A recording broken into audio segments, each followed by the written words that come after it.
What's up, everyone? It's your boy Ahab. Goontig not with me today, but that's okay because he probably couldn't make it all the way in here because of all the mess that's going on out there. I've been doing spring cleaning for about a week now, and that's been involving a lot of big moves in here, and so it's taking longer than I assumed it would.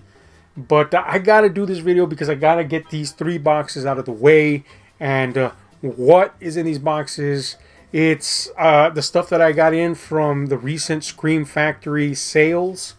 Love is in the Scare was one of them, and I forgot what the other one was. But I just took an opportunity to get this stuff at a price that I just couldn't say no to, and we're gonna crack into them. What did I get? We'll see. First up, we have Phantoms, the 4K and Blu-ray release that just came out a few months ago. This movie had only been on DVD for a long while. In fact, I have several DVDs, one of which was one I got, one that Goontig gave me, one that our boy Brad gave us, another one that our boy Brad gave us. But I gotta have that Blu-ray. Don't really care that it's on 4K, but it's a plus that it's there. Yeah, man. Look, this is not as good as a book, but I think this might be the best Dean Koontz adaptation that they've attempted. Now, granted, the majority of them suck, but this one's actually pretty decent, man. I wish it would have the scope of the book to really like give you that kind of pseudo-Lovecraftian vibe, but pretty good as I remember. It's been a really long time since I've actually rewatched it, so it might have just sucked big balls, or might just suck big balls. But I remember it fondly, so I had to get it, especially because it cost me nothing virtually. Phantom of the Paradise, a Brian De Palma classic. Now, this is a cult favorite, but man, does it deserve an even bigger cult that it has. It's an amazing film, man. Part comedy, part horror, part homage to the Phantom of the Opera, part takedown of the music industry, and a musical on top of all that. Man, this movie is so good, and it deserves so much. But I get why it remained in the cult. It's for a very specific audience. But if it's for you, man, you're gonna love the crap out of this movie. Yeah, just an absolute classic. Glad to finally own this. The Dawn of the Dead. This is the Zack Snyder one, and this is the collector's edition. I had the Universal version forever. I think it was Universal release, right? Whatever, yeah, Universal release. Standard Universal release forever. Decided to upgrade to this one because, well, I mean, the special. Now, I know some people are like, yeah, but there's a 4K out. Again, I don't care about 4K. This will suffice. Great remake. Has its own taste. In my opinion, still doesn't touch the OG, but man, do I like this remake quite a bit. I was shocked that it still had a slipcover, because this is a pretty popular, I know Zack Snyder is a controversial guy, but this is a pretty popular movie. I still got a slipcover on that, so that's interesting. Tales from the Crypt presents Bordello of Blood. Now, of course, I've had Demon Knight forever. It's my preferred one of the two. Tales from the Crypt well, there's 3, but I'm not going to count the third one, because who cares about that one. But of Tales from the Crypt Presents movie, this is my second favorite of the 2 that I count. But it's still a hell of a good time. It's funny. It's weird. It's before Dennis Miller went straight ballistic, so that's always a plus. Corey Feldman's in it, so I didn't remember that at all. Do remember having a great old time watching it, though, so glad to have that added to the collection.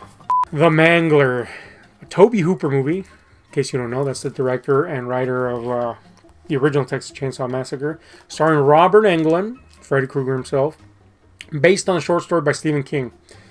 Now, look, man, this is not what I would call a good movie, but it's always a movie that I've found really entertaining. It's schlocky for sure.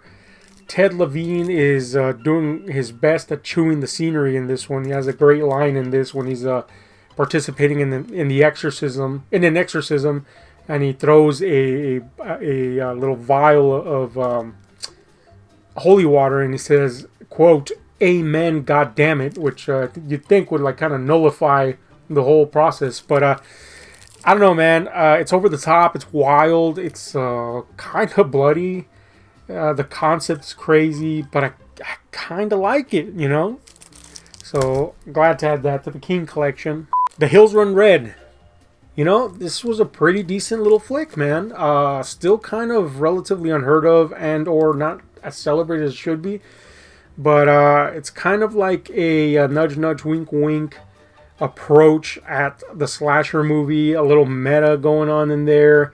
A little TCM vibes also. You know, some memorable visuals. I really like this movie, man. And I think it's going out of print. So, if you want it, might as well go get it. The House on Haunted Hill remake from, I think it was 99 or something. Which, you know, I love the original House on Haunted Hill. Not just because my boy Vincent Price is in it, but because it is a classic. And yes, it's schlocky, William Castle stuff. But it kind of holds up pretty well, man. I really do enjoy the original House on Haunted Hill. And I wish it would get a really nice Blu-ray release, but that has yet to happen, with the exception of the Vincent Price Collection Volume 2, which is out of print right now. But hopefully we'll come back into print so I could have a nice Blu-ray of the original. But this is the remake, and the remake was pretty decent, man. I quite enjoyed it. What's his face? Oh, man. It's escaping me, man. Jeffrey Rush. Playing kind of like a nouveau version of Vincent Price's character, and very clearly inspired by Price's approach to things, even the look. I haven't seen this movie in a very long time, so it might actually suck. But I remember really liking it, so you know, I got it for nothing, so that's pretty cool. Dog Soldiers, the recent 4K and Blu-ray release. I had the previous release, and it was notoriously awful in terms of picture quality. This was the first time that it got a good visual release, man. And, you know, it's a new 4K scan, and it was just a must. You can't do that old disc because it just doesn't do the movie justice. But really good. Kind of an Evil Dead vibe to it in terms of the way it's structured, but with werewolves and soldiers. So, really good movie if you haven't seen it. Not a lot of good werewolf movies out there. So, when you get a good one, you gotta jump on that boy. Event Horizon, one of my favorite movies of the 90s. Watched this movie so many times. Still holds up really well. Of course, the wish, you know, the hopes of everybody that this would ever, they would ever find the excised material are pretty much dashed. But I don't know, man. Would it actually be good to show a lot more? The suggestion in this is pretty good. The glimpses we get, you know, give it a heftier air. So maybe we're better off with the cut that does exist. But a great movie. Arguably, in some people's minds, the only good movie that Paul W. Anderson ever made. And that's probably true, even though I enjoy his slush that he makes every now and then. I know nothing about this. This was actually a free edition. You know, basically, if you buy a certain amount, they throw in a free movie. The choices they gave you weren't exactly great. So I just kind of went, I guess, a creature feature, I guess. So I don't know nothing about this. If you do know something about this, let me know. But I got it for free, so if it sucks, don't judge me too much. Land of the Dead. Same situation with the Universal disc with Dawn of the Dead. That's all I had. And I was just, again, this one also has a recent 4K upgrade, but I'm good with this, man. I really love Land of the Dead. It is the first Romero zombie movie that I actually got to watch in the theater, so I have a lot of attachments there. And I think it's a movie that finally people are beginning to appreciate. At the time, there was a lot of people that kind of clapping back at it. But, you know, it was Romero that finally got a big budget, and he still holds true to what he does best. Love Land of the Dead. Bad Moon. I know my boy Johnny Likes does not like Bad Moon, but I'm a big Eric Red fan. I intend to get all the movies that he's directed and or written. So Bad Moon puts me on the way there. I'm already partially there, but, you know, need a little Bad Moon. Now, I do have to revisit this. I remember liking this, but Johnny did not like this, so maybe I was wrong. But I do know that I like Eric Red, so I have to have this. Another Eric Red, The Wild Body Parts, which was a movie that I rented so many times. You know, it's kind of ridiculous, but I don't know. I really like it, man. Great cast. Jeff Fahey, old boy, what's his name? Why can't I remember his name, man? Freaking Chucky himself. Man, it's Brad Dourif. Why the hell could I not remember that? But yeah, I had a lot of fun with this movie. Again, can't tell you how many times I rented it as a kid, as a teen, I should say. Pet Sematary 2. Now, of course, I had the disc. I'm sorry, the DVD of this, but I needed to upgrade on this. I love Pet Sematary 2. You know, I know a lot of people really love the original Pet Sematary, but as an adaptation, though largely loyal, it excises certain things that always kind of made me go, I hate that that's missing. And one of those things was kind of treating the Wendigo spirit in the form that the book does. Now, the book's pretty subtle, but the original movie kind of like just took it out completely. Well, maybe it was a little too subtle with it. And I kind of hated that. Also, man, the family, the cast that plays the family in the original Pet Sematary, terrible actors, man, across the board. Absolutely hate their performances. Anyway, Pet Sematary 2 is wild. I know Stephen King hates it, but I think, well, I don't think, this thing does not ignore the whole way the Wendigo works. It's out there. It's crazy. I love it. I am convinced that subconsciously, Stephen King took Clancy Brown's performance in this and kind of sewed it into desperation with the character of, what was his name? I forgot his name. The sheriff character in Desperation. I am like convinced that subconsciously he took this performance in here. Gus, the character was called in this, and just kind of made it the sheriff character in Desperation. Could be wrong, but it feels that way because it's essentially the same concept. The 4K of John Carpenter's The Fog.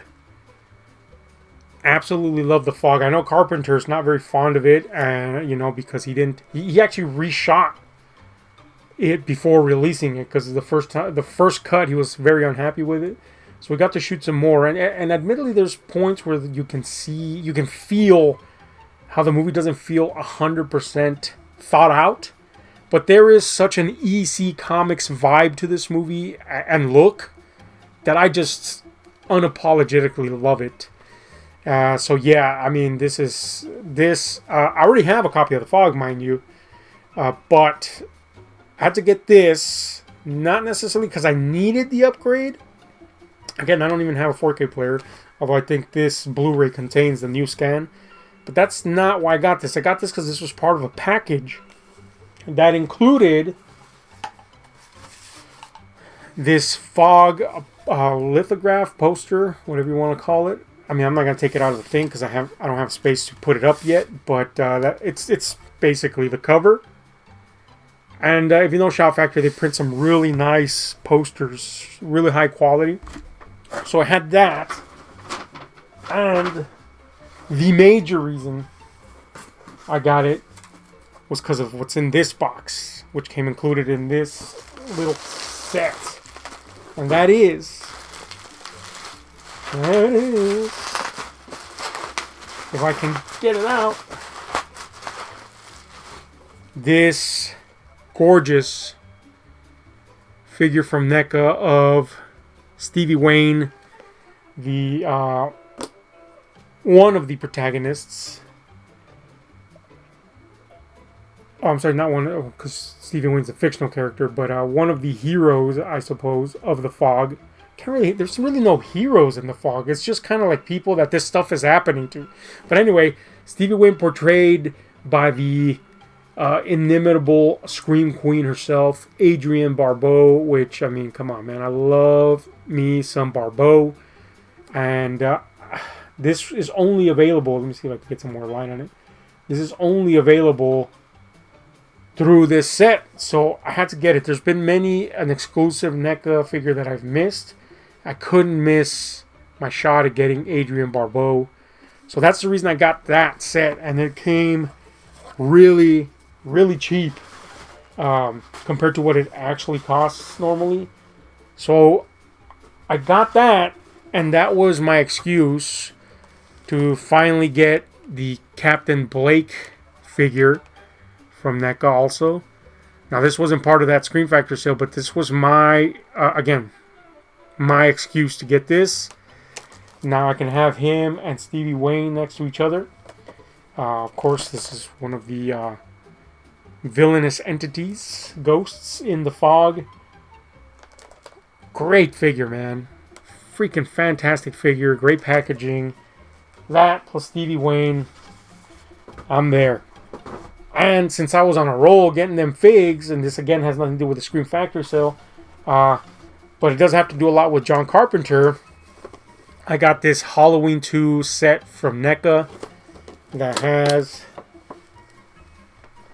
Donald Pleasance as Sam Loomis, which is majorly the reason I wanted this. You know, I'm a big Donald Pleasance fan. And of course it has Michael with the bleeding eyes and an alternate switch out there. Lots of goodies included in the accessories. Fantastic. You know, Halloween 2 is not my favorite Halloween movie, but I needed a Loomis and I needed a Michael, and those were fantastic. The Night of the Demons trilogy. We got the first one on 4K and Blu-ray. New scan. Again, thankfully included on the Blu-ray. So this is one of those wild 80s cheeseoid romps that kind of became pretty popular in cult circles. Here is Night of the Demons 2. Just continuing that tradition. And a lot of people hate this one. Night of the Demons 3. I remember enjoying it despite its many faults. But we shall see upon revisit. And these are just packed with features, man. This one includes a completely different version of the movie, you know, mind you, in standard definition, but I mean, that's pretty cool. Uncut versions, just so many features, man. Look at those features lists. So, the sale was a good opportunity to get all these three at a very, very good price. And I got the pack, because the pack was also on sale, which includes this enamel pin set. I haven't opened it yet, but it contains, I think, like 4 or something like that, enamel pens that are themed after the Night of Demons. Perhaps I will insert something somewhere here. Perhaps I won't. And it also included not 1, not 2, not 3, but 6 posters. 2 for each movie, 1 with the original theatrical art, and 2 with the new art that they made for these releases. So, I mean, for what I got this for, hell of a steal. And it also included this, which is alternate artwork slipcovers. And I don't know what the heck is in this big brown thing. Let me see. So first is this little sticker here of the OG movie with Angela there. And that's included in this tiny little pack. Honestly, didn't even remember that was a thing. But I guess it's a thing that I have now. Alternate slipcovers. Though the movies already have slipcovers, but it has the alternate artwork slipcovers. Which honestly, kind of better than the ones that are on there, so I'm totally going to use these. And these alternate slipcovers have just like pictures in the back. Oh, I'm sorry. Pictures in the back, which is cool. Very cool. Love those. And this thing that I don't remember at all what it's supposed to be. Let's check it out. Yeah, they're just like massive lobby cards, man. We have this one. Angela with the cast. Angela, and she's holding up a picture of Linnea Quigley, Scream Queen herself. Another Angela holding up another shot with what was his name? Pig, or I forgot what his name was. And this other guy, totally don't remember what his name was. But yeah, anyway, 4 lobby cards, basically big on like super thick cardstock. So that's pretty cool. And yeah, I mean that was my Scream factory haul. Had to take advantage of those sales, those deals. Tell me what you think. What was the coolest thing on here? What was the least coolest thing on here? And in the meantime, I'm out.